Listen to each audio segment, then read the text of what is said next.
জামাতের পিয়ার আন্দোলন, অন্যদিকে এনসিপির প্রতীক জটিলতা কোনোটি সংসদ নির্বাচনে প্রভাব ফেলবে না। নির্বাচন কমিশনার মোহাম্মদ আনোয়ারুল ইসলাম। জামাত এনসিপির দাবি পাত্তা না দিয়ে নির্ধারিত সময় নির্বাচন অনুষ্ঠিত হবে। শুক্রবার ইসি কর্মকর্তার এই বক্তব্য ছড়িয়ে পড়লে দেশের রাজনৈতিক অঙ্গনে ব্যাপক আলোচনার জন্ম হয়।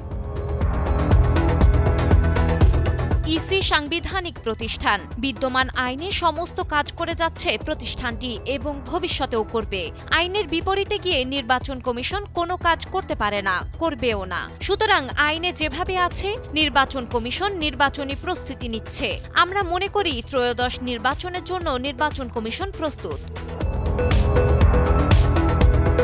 এছাড়াও নির্বাচন কমিশন থেকে জানানো হয়েছে, খুব নিবিড়ভাবে পরীক্ষা নিরীক্ষা করে অতীতের নির্বাচনে যারা অবৈধ কাজের সঙ্গে জড়িত ছিলেন তাদের নির্বাচনী দায়িত্ব থেকে দূরে রাখা হচ্ছে এবারের জাতীয় নির্বাচনে।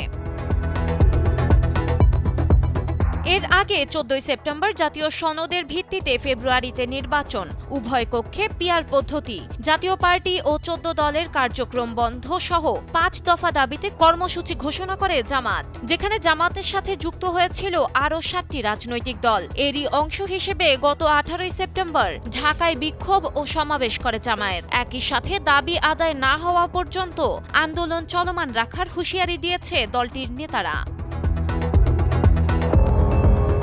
তরুণ রাজনৈতিক দল এনসিপিও সরব রয়েছে। তারা সংস্কারের আগে নির্বাচন চান না বলে দাবি তোলেন। এছাড়াও দলটির চাওয়া প্রতীক নিয়ে বেশ জটিলতা তৈরি হয়েছে।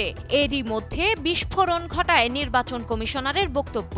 বললেন, এনসিপি জামায়াতের দাবি সংক্রান্ত জটিলতা আসন্ন নির্বাচনে কোনো প্রভাব ফেলবে না। তার এই কথায় যেন এক প্রকার জানান দিলেন ফেব্রুয়ারিতে নির্বাচন হবেই।